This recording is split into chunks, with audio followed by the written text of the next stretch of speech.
He suddenly realized that his 8-year-old son might be an extreme psychopath, because whenever his son was playing games, he would repeatedly stroke his fingers like a little creep, and even poke directly into his palm. I don't like it when you touch me like that, Miles. When the mother scolded him, the boy showed no fear at all. Instead, he stared at his mother with a strange and meaningful look, while humming a strange tune she had never heard before.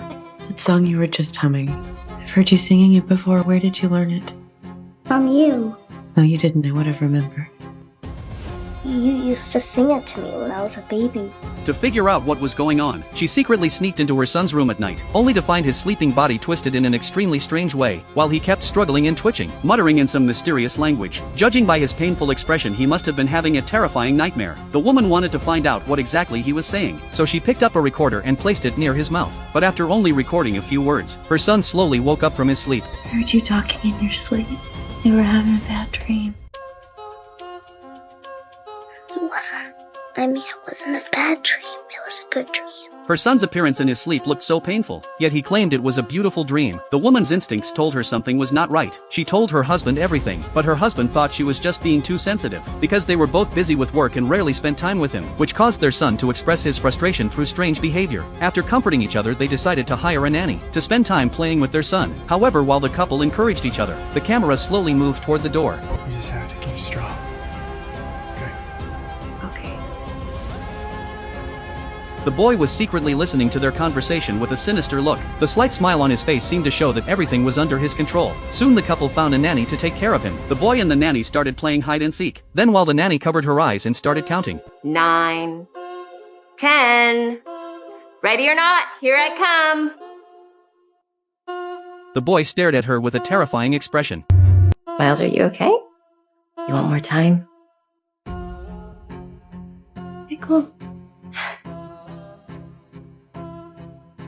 1, 2. The second countdown began. The boy quietly unscrewed the light bulb, then deliberately hid in the basement and made painful noises. After following the sound downstairs, the nanny saw the basement covered in darkness. She started to feel frightened, so she told the boy hiding below to come out. But the only response was complete silence. With no other choice, the nanny forced herself to go down and find him. Miles?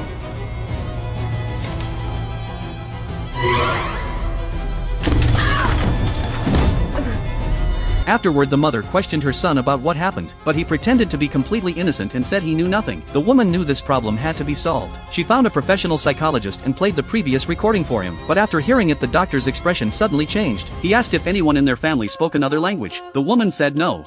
Hungarian. Specifically, a rare dialect of Hungarian only spoken near the Romanian border. What shocked her even more was that after translating the boy's language, Shut up, you filthy whore. Stop crying or I'll cut your eyes out. I'm going to watch you die. the doctor told her, her son might have another soul inside him that failed to reincarnate, and it was a terrifying soul. The woman could hardly accept this fact. She believed it was just a psychological issue with her son, but when she returned home, she saw her son's face had transformed into a strange and unfamiliar face. The woman couldn't believe her own eyes. That night something even more terrifying happened. She saw her son standing at the end of the hallway. Mommy, I'm scared. Come here, baby. Come here, Mommy. The nightmare suddenly woke her up, only to find her son standing at the door. The mother was so frightened that she couldn't say a word. She didn't even have the courage to respond to him. Her son walked onto the bed without permission.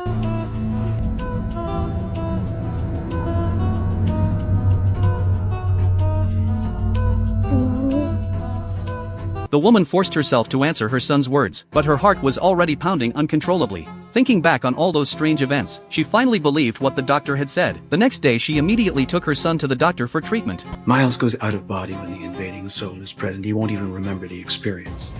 The goal here is to identify the person who has returned, and this is important. Find out what they want. I'm going to be candid with you, Sarah. This may be your last chance. Miles is 8 now. Soon the invading soul will have control, and Miles will be gone. Then the hypnosis began. The boy stared at the swinging device while listening to the doctor's guidance. The other soul inside his body gradually began to reveal itself. After a painful struggle, the boy's eyes became unbelievably cold. You have quite a collection of medication in your bathroom. Everything there is legal. Not if you give it to a minor against his will. Did you take my pills? Then the police find drugs in my blood. the same drugs from your medicine cabinet. Who will they believe? An aging hippie living off his family's fortune? Or an innocent little boy? Facing such a calculated threat and aggressive attitude, the doctor could only bury this terrifying secret deep in his heart. He told the woman that everything was just a misdiagnosis, and asked her to take her son home. The mother could only leave silently with her child. After returning home, the woman told her husband everything. Her husband believed they had to send their son to a care facility, where he could be monitored around the clock. Only then could the danger be reduced as much as possible. It was basically like locking their son in a children's prison, but he was still the son they had raised with their own hands. The woman still couldn't bear to do it. She tossed and turned in bed thinking whether she should really send her son away. Then the psychologist from earlier suddenly called her. Family's in danger. Go to a computer where Miles won't be able to see you. Listen to me. The person inside your son. He'll pretend he's anything. He'll pretend he's your son and can't trust anything Miles. We talked when Miles was here. During our session there was a struggle, but I think your son heard me. It just took a moment to figure it out. He scratched what I realized was a message.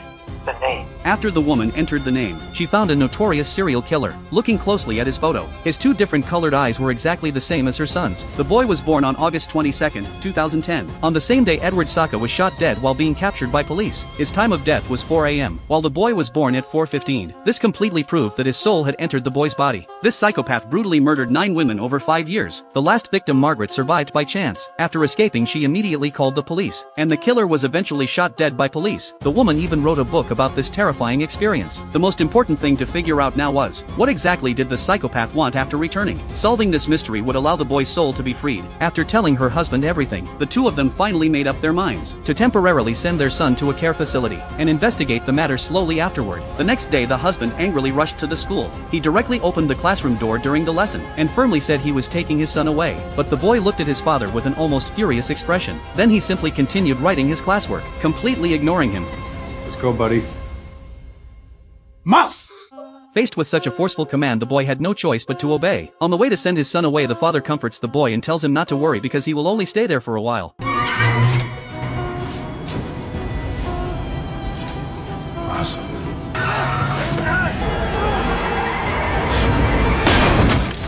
Meanwhile, the woman is at home packing up the things in her son's room. She discovers a hidden compartment under the closet. Looking closer, she finds a book inside. The author of this book is the survivor who called the police back then. As she looks through it, she finds various drawings and maps, along with information about different victims, including the author's portrait and location. The woman immediately understands what really happened. The killer never reincarnated. He came back to kill the last survivor. Just as she was thinking about how to solve this problem, she received news that her husband had been in a car accident. The woman rushed to the hospital, only to find her husband barely alive. He would need months in bed to barely recover. The determined look in the woman's eyes showed that she had made up her mind to drive away that soul. She then went to her son's ward and found that her son was almost completely unharmed. When her son hugged her, she felt a moment of sympathy, but she firmly pulled his hands away from her because the doctor had told her before that if the soul who failed to reincarnate completed its wish, it could reincarnate without any regrets. The woman's next plan was to take her son and find the last survivor, then let the killer's soul inside him kill the survivor with his own hands. That way the killer's soul could fulfill its wish and reincarnate, and her son could finally be freed. She then prepared to take her son on this road trip to prevent the killer's soul from suddenly appearing. She bought sleeping medicine. She watched her son take it before she felt safe enough to drive. After a long journey, the woman found the victim's house the next morning. She knocked on the door and politely asked for information about the survivor. After confirming that she was the author, she said she was a fan of the author and sympathized with her experience. She wanted to go inside and talk for a while.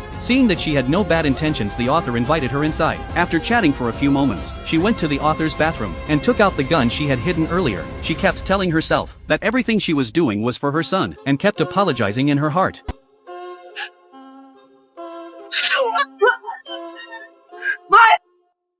After taking revenge, the boy's eyes suddenly became empty. He walked straight out of the room. The mother looked at the dying author and felt extremely guilty. She rushed over to stop the bleeding, but it was already too late. After realizing what happened, the mother hurried outside to find her son. She saw her son kneeling on the ground praying. She thought her son had returned, so she slowly crouched down and approached him, but the boy's eyes were filled with the coldness and cruelty of the killer.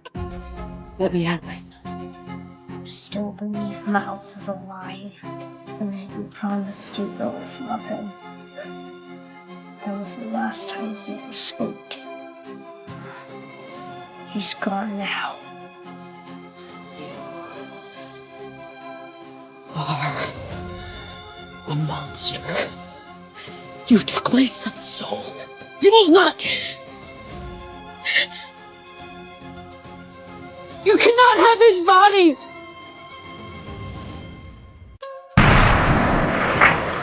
When everything finally settled down, the killer realized the one who was shot was not him but the woman. It turned out a hunter in the distance had witnessed everything. He mistakenly thought the woman was trying to kill the child. After all, who would believe that a child could be a monster? Seeing this, the boy quickly ran over and hugged the hunter. The woman could only watch helplessly as the killer was about to do whatever he wanted. At the end of the movie, the boy entered a new foster family, and the killer's hunt began all over again from that moment. The movie ends here. I'm Matt, see you next time.